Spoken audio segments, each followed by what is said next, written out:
بسم الله. السلام عليكم ورحمة الله. نعمل مع بعض النهاردة القهوة العربي أو القهوة السعودي أو القهوة الهاشمي أو بنت الهاشم زي ما بيقولوا في السعودية.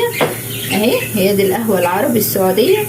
هحط معايا كده مية مغلية أو أسيب مية تغلي على النار عادي جدا، بس أنا عشان أسرع عملية العملية معايا إن هي تستوي بسرعة وإن أنا أخلص القهوة، فأنا بحط مية مغلية جاهزة. اسيبها برضو اول ما تغلي كده شويه، هنشوف هنعمل بيها ازاي. اسيبها كده تغلي واوريها لكم. اهي بتغلي معانا الميه اهي. لكل كوبايه من الميه هنحط معلقه كبيره من القهوه العربي. لكل كوبايه دول حوالي 4 كوبايات، هحط 4 معالق من القهوه. بسم الله. ندي 1 2 3 4. شايفه الحبهان مطحون فيها ازاي؟ اهي جاهزه، هي جاهزه كده مطحونه وجاهزه. هسيبها تغلي لمده من 5 ل7 دقايق، تغلي غليان كده كامل على النار.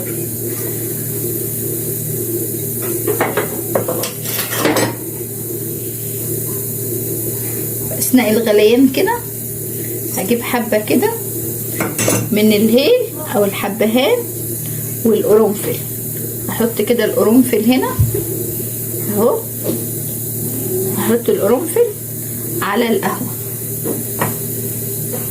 في البراد بتاعي كده واسيبها تغلي كويس جدا. وهجيب ترمس الشاي والترمس اللي انا هعمل فيه او هستخدمه.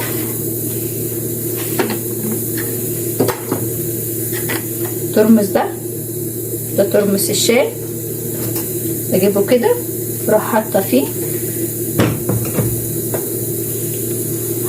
3 فصوص من الحبهان علشان هصب عليه القهوه هنا. ولازم تكون مره كده ومن بدون سكر وبدون اي حاجه، تتاكل معاها تمر. طبعا عشاق القهوه والقهوه السعودي بالذات عارفينها. انا هحط كده اهو، بكسرها كده بالسكينه او تفرميها او تدقيها في المطحنه اهو، اكسرها واروح حاطاها. اكسر كده الحبهان واروح حطاها كده في الترمس بتاعي اهو. وهنزل عليها كده دلوقتي بعد الغليان للقهوه لمده 5 دقايق. هنزل عليها هنا في الترمس وهغطيها واسيبها شويه. ادي القهوه اهي اثناء الغليان. ادي القهوه اهي، نصبها بقى كده على مصفى، ننزلها بالشكل اللي انتوا شايفينه الجميل ده.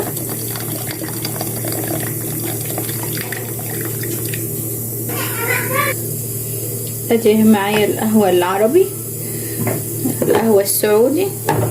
بسم الله. نقفل بقى كده نصبها مع بعض. تعالوا عايزة اوريكم بس شكلها من جوه. دي القهوة الجاهزة اللي انا جايباها اهو، شايفة شكلها مليانة حبهان اهو من جوه، وحلوة جدا جدا جدا وصحية جدا ولها فوائد جميلة قوي. ادي القهوة اهي، لازم تتقدم كده مع تمر. بسم الله. اهي اقول لكم بألف هنا وشفا اهي. ادي القهوة اهي. طبعا انا عندي الولاد كلهم بيحبوا القهوة العربي. محمد داخل يقول لي ريحة قهوة، اول ما دخل كده من صلاة التراويح ريحة قهوة اهو. وادي القهوة معانا اهي بالشكل الجميل ده.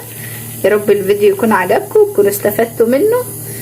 ولو عجبكم الفيديو بقى ما تنساش تحطوا لايك للفيديو وتشتركوا في القناه لو انتم مش مشتركين، وتفعلوا زر الجرس على الكل عشان يوصلكم كل حاجه انا هعملها لكم.